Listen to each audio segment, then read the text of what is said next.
عام طور پر لیلۃ القدر ماہ رمضان کی 27ویں شب کو ہی منائی جاتی ہے، لیکن یہ لیلۃ القدر ہمیں کیوں عطا کی گئی؟ لیلۃ القدر دینے کا مقصد کیا ہے؟ اور لیلۃ القدر میں ہمیں کرنا کیا چاہیے؟ اور لیلۃ القدر کی برکتیں کیا ہے؟ اس سلسلے میں آپ اور ہم اکثر علماء سے سنتے رہتے ہیں، لیکن آئیے پہلے میں آپ کو اس سورہ مبارکہ کا شان نزول عرض کروں، اس کے بعد پھر اپنی بات کو آگے بڑھاؤں۔ اللہ کے پیارے حبیب مصطفیٰ کریم رؤوف الرحیم صلی اللہ تعالی علیہ وسلم کو بنی اسرائیل کے واقعات سنانا بڑا پسند تھا۔ اللہ کے پیارے محبوب صلی اللہ علیہ وسلم اپنے صحابہ کے درمیان بیٹھ کر انہیں بنی اسرائیل کے واقعات بتا رہے تھے۔ نوح علیہ السلام کی قوم کا حال، ابراہیم علیہ السلام کی قوم کا حال، موسیٰ علیہ السلام کی قوم کا حال۔ حضرت شیخ عبدالحق محدث دہلوی رحمت اللہ علیہ نے لکھا ہے کہ 400 سال بیت جاتے انہیں ایک جنازہ دیکھنا بھی نصیب نہ ہوتا۔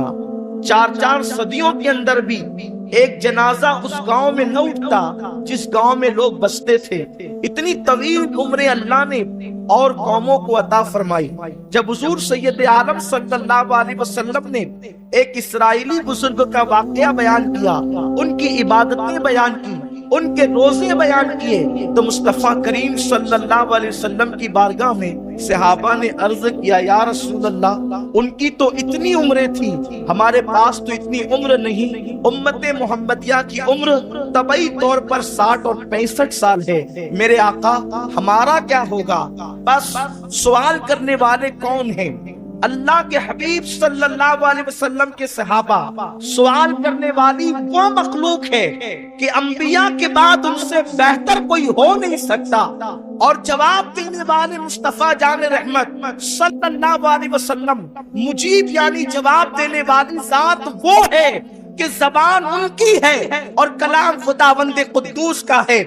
ہر انسان سے سوال کیا جاتا ہے، ہر انسان سے سوال ہوتا ہے، لیکن دنیا میں کوئی پیدا نہیں ہوا کہ جو سوال کے جواب میں لاجواب نہ ہو جائے۔ اور جب انسان سوال کے جواب میں لاجواب ہوتا ہے تو جب چہرہ اٹھتا ہے، جب گردن اٹھتی ہے، انسان کے چہرے پر کے آثار ہوتے ہیں، لیکن قربان جائیں، سوال کرنے والے صدیق و فاروق ہے، عثمان و علی ہے، سعید ہے، طلحہ و زبیر ہے۔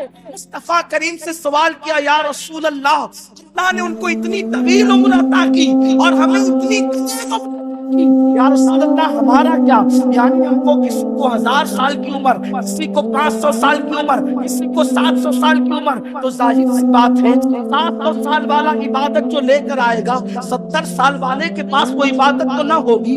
1000 سال والا جو عبادت لے کر آئے گا تو 50 سال والے کے پاس وہ عبادت نہ ہوگی۔ حضور کی امت خیر امت ہے، جس کے سر پر خیر امت کا تاج ہے، جسے یا ایھا الذین آمنوا کا لقب عطا کیا گیا، اللہ نے نمازی عطا کی، جس کو اللہ نے ماہ رمضان عطا کیا، جس کو اللہ نے سورۃ الفاتحہ عطا کیا، جس کو اللہ نے کسی کی امت کو دیا، کسی کو موسیٰ دیا، کسی کو ابراہیم دیا، کسی کو دیا، کسی کو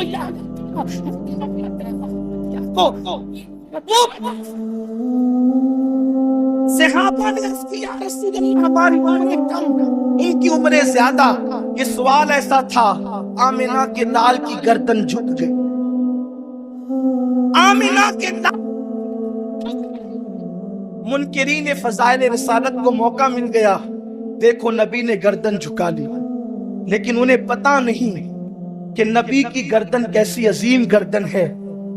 جب اٹھتی ہے تو قبلہ بدلتا ہے، نبی کی گردن جب اٹھتی ہے تو قبلہ بدلتا ہے، اور جب جھکتی ہے تو سورج فجر نازل ہو جاتا ہے۔ ان کی گردن جھکے تو قبلہ بدلتا ہے، ان کی گردن اٹھے تو قبلہ جھکے تو صحابہ کی تقدیر بدل جائے، امت کی تقدیر بدل جائے۔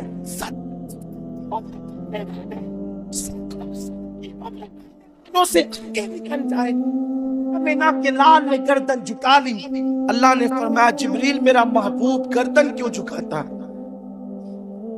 لوگ کہتے ہیں اگر حضور نے معراج کی شب پوچھا جبریل یہ کیا ہے، تو کہتے ہیں حضور کو معلوم ہوتا تو پوچھتے کیوں؟ اب یہاں کوئی کہے کہ اللہ کو معلوم ہوتا تو پوچھتا کیوں؟ اللہ کی شان ہے عالم الغیب والشہادہ، لیکن وہ جبریل سے پوچھتے ہیں محبوب گردن کیوں جھکاتا ہے؟ اور حیرت کی بات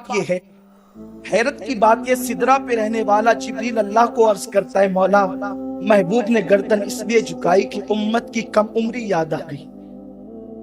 جبریل کو معلوم ہے اور اللہ پوچھ رہا ہے۔ اللہ نے کیوں پوچھا؟ اس لیے کہ پوچھنے میں حکمت تھی۔ اللہ نہ پوچھتا تو لوگوں کو پتہ کیسے چلتا کہ محبوب کا گردن جھکانا کیوں ہے؟ اور محبوب کی گردن جھکی تو اللہ کی رحمت کی بے قرار، اللہ تبارک و تعالیٰ کی رحمت ہر بے قرار دل کا قرار ہے۔ حضور کی گردن جھکتی ہے تو خدا کی رحمت۔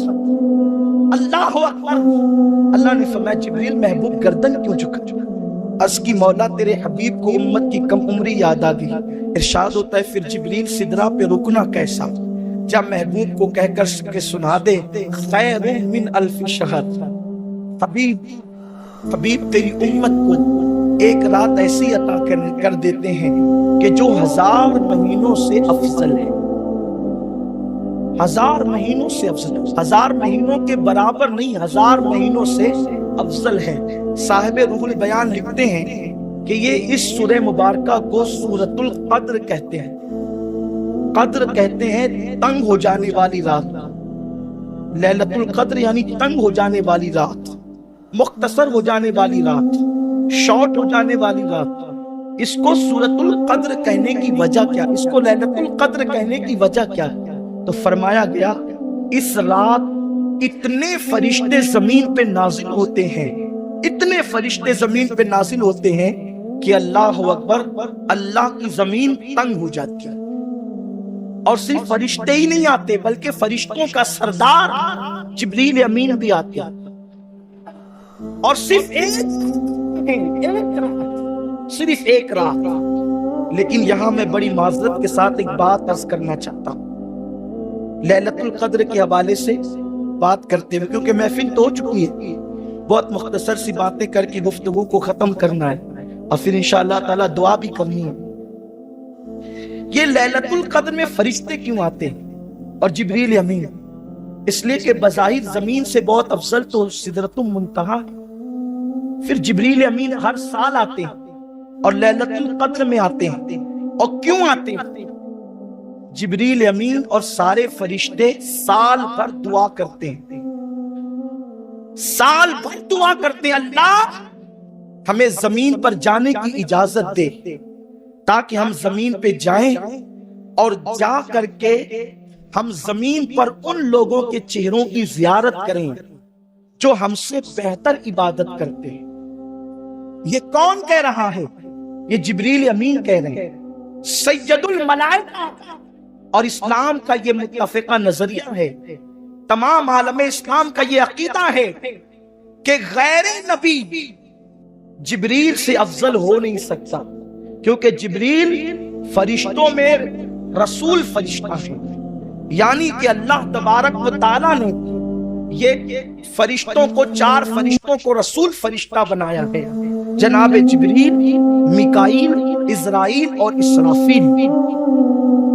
اور یہ لوگ انبیاء کرام کے بعد مرتبہ رکھتے ہیں، لیکن غیر نبی ان کے برابر نہیں ہو سکتا، یعنی جبریل کے برابر۔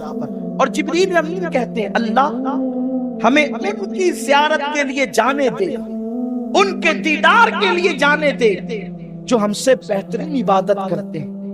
اور جبریل امین اور سارے فرشتے سال بھر دعا کرتے ہیں تو اللہ سال میں ایک مرتبہ شب قدر میں ان لوگوں کو زمین پہ بھیجتا ہے کہ اب جاؤ اور جا کر ان کی زیارت کرو جو تم سے بہتر عبادت کرتے ہیں۔ نماز کی اہمیت اپنی جگہ، نوافل کی کثرت اپنی جگہ، ذکر و اذکار کی کثرت اپنی جگہ، میں اس کا منکر نہیں، لیکن شب قدر کا مقصد سمجھنا ہوگا۔ شب قدر میں فرشتے کس کی زیارت کے لیے آتے ہیں؟